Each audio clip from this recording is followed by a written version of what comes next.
नमस्कार विद्यार्थी मित्रांनो. आपणा सर्वांचे आपल्या मॅथ्स गुरु या समल्या यूट्यूब चॅनलवर स्वागत आहे.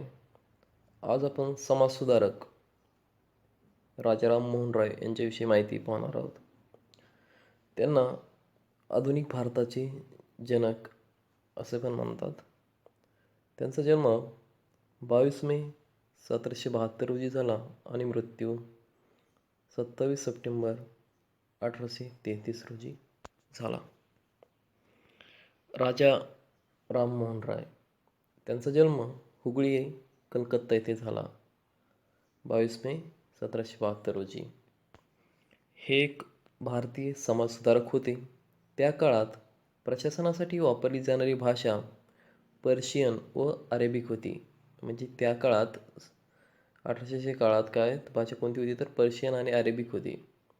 त्यामुळे या भाषा शिकण्यासाठी वडिलांनी त्यांना पाटणा येथे पाठवले.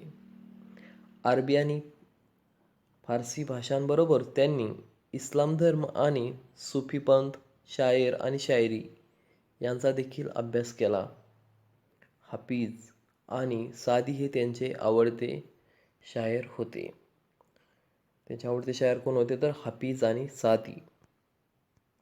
राजा मोहन राय यांचे छायाचित्र.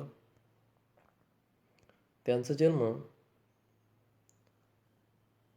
राजा राममोहन राय 22 मे 1772 राधानगर, बंगाल प्रांत, ब्रिटिश भारत. विकिपीडियावरील माहिती आहे. त्यांचा मृत्यू 27 सप्टेंबर 1833 रोजी वयाच्या 63 वर्षी झाला इंग्लंड येथे आणि मृत्यूचे कारण होते मेंदूज्वर. त्यांची टोपण नावे आधुनिक भारताचे जनक आणि त्यांनी प्रसिद्ध अशी कामे केली ती म्हणजे आत्मीय सभा, ब्राह्मो समाज आणि त्यांची ख्याती, सतीबंदी आणि एकेश्वरवाद.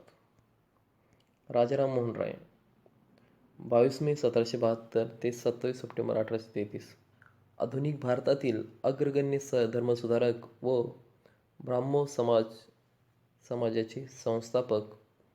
पश्चिम बंगालमधील हुगळी जिल्ह्यातील राधानगरी या गावी त्यांचा जन्म झाला. कृष्णचंद्र बंदोपाध्याय हे त्यांचे पितामह बंगालमधील नवाबाच्या नोकरीत होते. नवाबाच्या दरम्यान राय ही सन्मानदर्शक पदवी त्यांना दिली. त्यांचे पितामह ब्रजविनोद रॉय यांनी नवाबाची नोकरी सोडून दिली. रामकांत रॉय यांच्या कुळात वैष्णव संप्रदायात होते.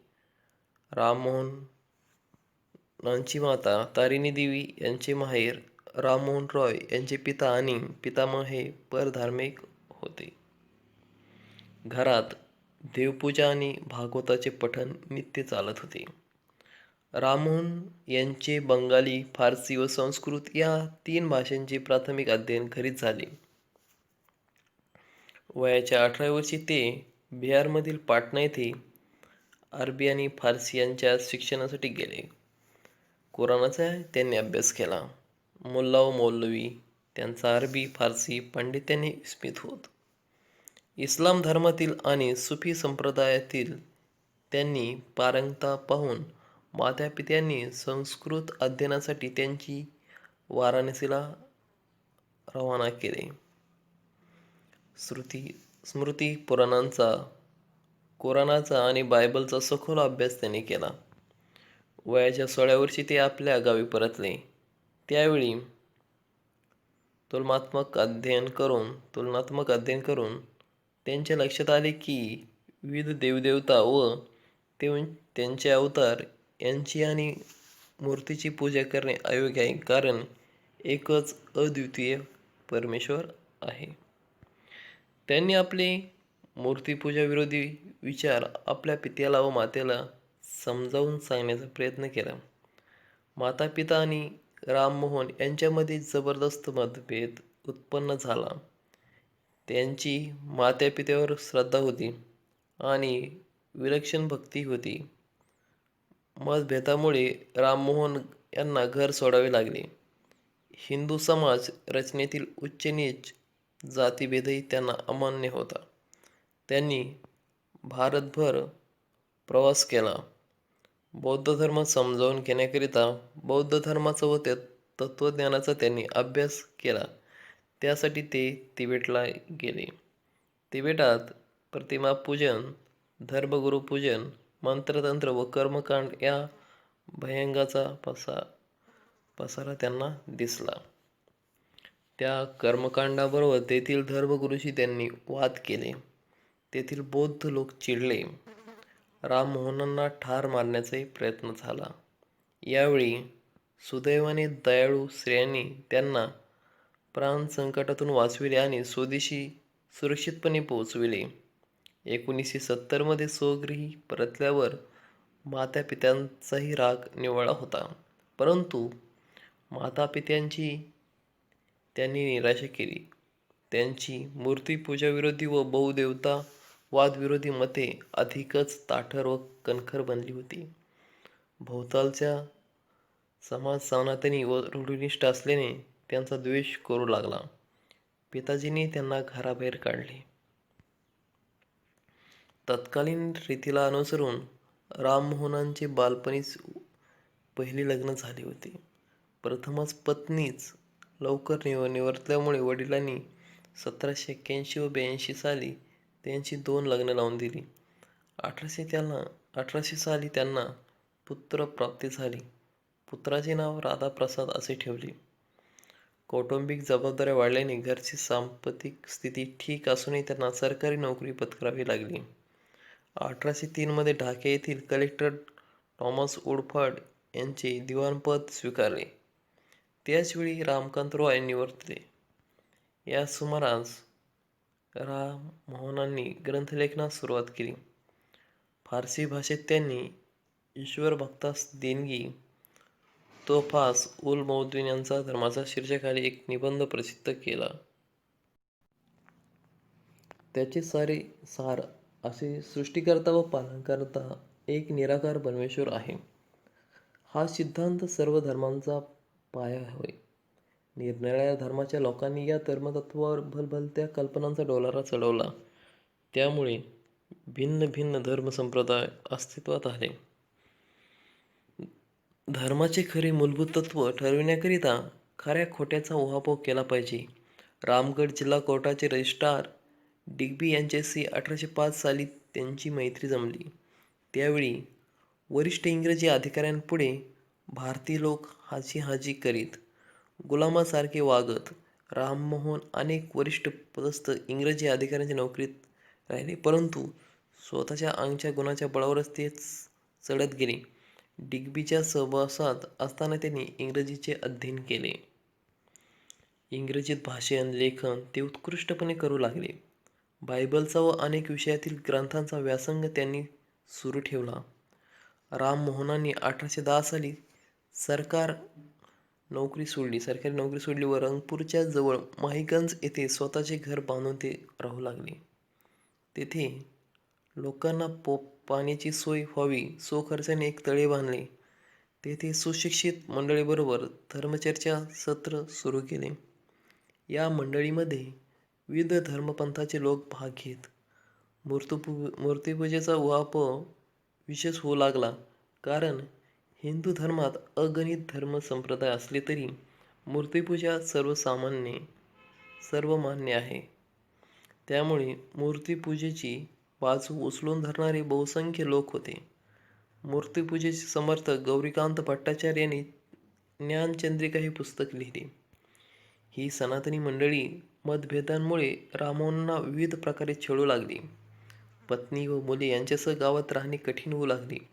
राममोहन यांनी राधानगराजवळ रघुनाथपूर येथे नवे घर बांधले. या घरासमोर त्यांनी ईश्वरोपासनेकरिता एक वेदी उभारली. या घरातच त्यांच्या रामप्रसाद नामक दुसऱ्या पुत्राचा जन्म झाला.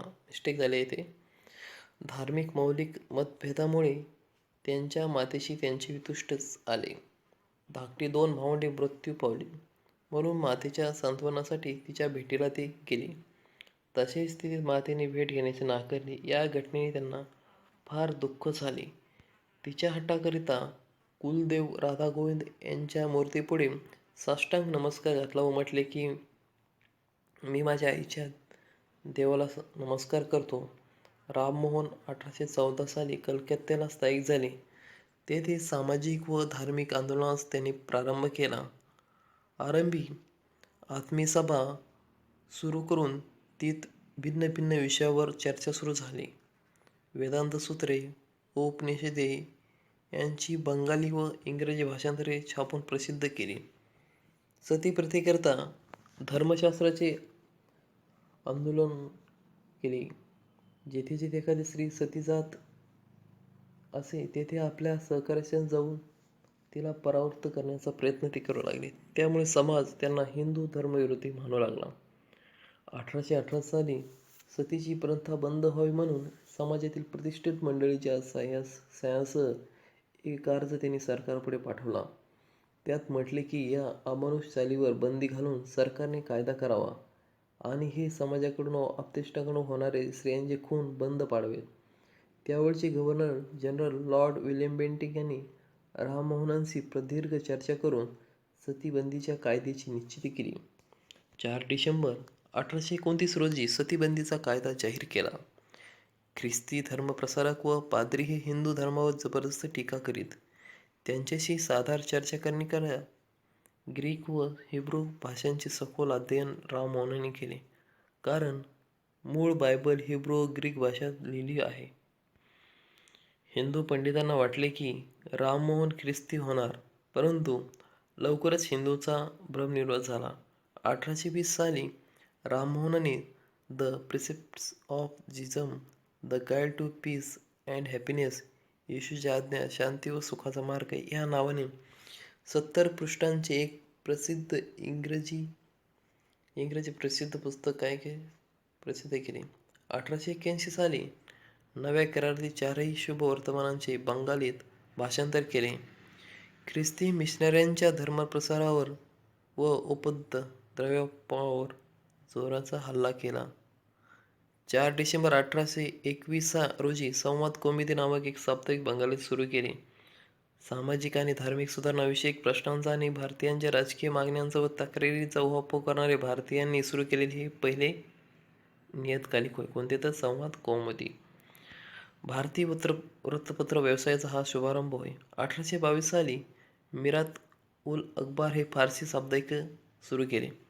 यामधील भाषा आणि अतिशय प्रखर होते. याचवेळी सरकारने हुकूम काढला की गव्हर्नर जनरलच्या परवान्याशिवाय कोणीही नियतकालिक काढू नये. हा हुकूम म्हणजे वृत्तपत्र स्वातंत्र्यावरील पहिले गंडांतर होय. राममोहनांना विस्मय वाटला व रागही आला. वृत्तपत्र स्वातंत्र्यासाठी सरकार दरबारी त्यांनी बराच काळ झगडा चालू ठेवला. वृत्तपत्र स्वातंत्र्यासाठी झगडत असताना त्यांनी शिक्षणविषयक प्रश्नाला हात घातला. याच वर्षी सरकारी शिक्षण खाते स्थापन झाले व कलकत्ता येथे शिक्षण खात्यास मंडळीने ही गोष्ट अमान्य झाली. भारताचा भाग्योदय होण्यास व पुढारलेल्या अन्य राष्ट्रांबरोबरीचा दर्जा भारतास प्राप्त होण्यास भारतीयांना आधुनिक पाश्चात्य पद्धतीचे शिक्षण मिळाले पाहिजे, असा विचार त्यांनी मांडला. नुसत्या परंपरागत संस्कृत शिक्षणाने आजच्या नवीन ज्ञानाचा जो महान विस्तार झाला आहे त्यापासून भारतीय लोक वंचित राहणार हे पाहून त्यांनी निक्षून सांगितले की भौतिकी, रसायन, तंत्रज्ञान, भूगोल, इतिहास, अर्थशास्त्र इत्यादी विद्यांचे शिक्षण भारतीयांना देणारी विद्यालये स्थापन करणे आवश्यक आहे. त्यांनी संस्कृत महाविद्यालयाला विरोध केला तरी स्वखर्चाने वेदांत महाविद्यालयाची स्थापना केली. 1824 मध्ये बंगाली भाषेत इतिहास, भूगोल इत्यादी अनेक विषयांवर पुस्तके लिहिली. त्यांच्या वेदांत ग्रंथ 1815 साली या स्वतंत्र ग्रंथामुळे बंगाली गद्यलेखनाचा पायथला गेला. बंगाली गद्याचे ते जनक मानले जातात. बंगाली व्याकरणकार व्याकरणावर दीर्घ व्यासंग करून गौडी व्याकरण हा ग्रंथ लिहिला. त्यामुळे बंगाली भाषेला उत्कर्षाचे दिवस प्राप्त झाले. आपल्या धर्मविषयक व विश्वविषयक उदार तत्त्वज्ञानाचा व उपासना पद्धतीचा प्रसार व्हावा म्हणून त्यांनी 20 ऑगस्ट 1828 रोजी ब्राह्मो समाजाची स्थापना केली. कलका येथे राममोहनांनी रामचंद्र विद्यावागी उत्सवानंद विद्यावागीस, ताराचंद्र चक्रवर्ती इत्यादी सगर्भात ब्राह्म समाजाची पद्धतीने उपासनेला प्रारंभ केला. या नवविचार प्रणालीची यथोचित कल्पना देणारे सार्वत्रिक धर्म नामक पुस्तक लिहिले. त्यात मूळ सिद्धांत असा सांगितला की ईश्वरपूजा म्हणजेच ईश्वराच्या गुणांचे चिंतन. तो अतर्क्य व अवर्णनीय आहे. सृष्टिक्रमावरून त्यांचे आकलन होते. ज्यावेळी मन शांत असेल त्यावेळी चांगल्या जागी चांगल्या वेळी त्याची पूजा करावी. दिल्लीचा बादशाह दुसरा अकबर याच्या काही राजकीय तक्रारी ब्रिटिश सरकारपुढे दाखल करण्याकरिता, त्याचप्रमाणे सतीच्या कायद्याविरोधी ब्रिटिश सरकारच्या दरबारी अर्ज विनंत्या येत असल्याने सरकारने सतीबंदीचे धोरण कायम ठेवावे म्हणून 19 नोव्हेंबर 1830 या दिवशी राममोहन इंग्लंडला रवाना झाले. त्यावेळी दिल्लीच्या बादशहाने खुश होऊन त्यांना राजा हा किताब दिला. परदेशात त्यांचे अनेक ठिकाणी सत्कार झाले. तिथल्या प्रतिष्ठित लोकांनी त्यांच्याविषयी अत्यंत आदर वाटला. त्यांच्या सभा समारंभातील भाषणांनी व चर्चासंवादांनी भारताची प्रतिमा त्यांनी उजळून टाकली. याच वेळी ते अकस्मात आजारी पडले. ब्रिस्टल येथे त्यांचे निधन झाले. रवींद्रनाथ टागोर यांचे आजोबा व द्वारकानाथ ठाकूर इतर सहकाऱ्यांनी कॉर्नवॉल येथे त्यांची समाधी बांधली. ब्राह्मण समाजाच्या स्थापनेची हिंदी नवयुगाची प्रभात झाली.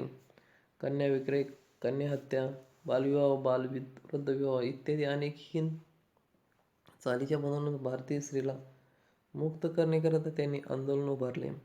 बुद्धिप्रामाण्य, व्यक्तिस्वातंत्र्य आणि मानवी समानता ही 3 मूल्ये या प्रज्ञाशाली पुरुषाने भारतीयांना उपलब्ध करून दिली.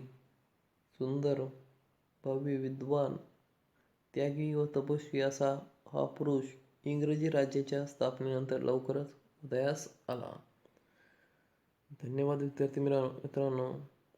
तुम्हाला व्हिडिओ आवडला असेल तर चॅनलला लाईक, शेअर आणि सबस्क्राईब नक्की करा. थँक्स.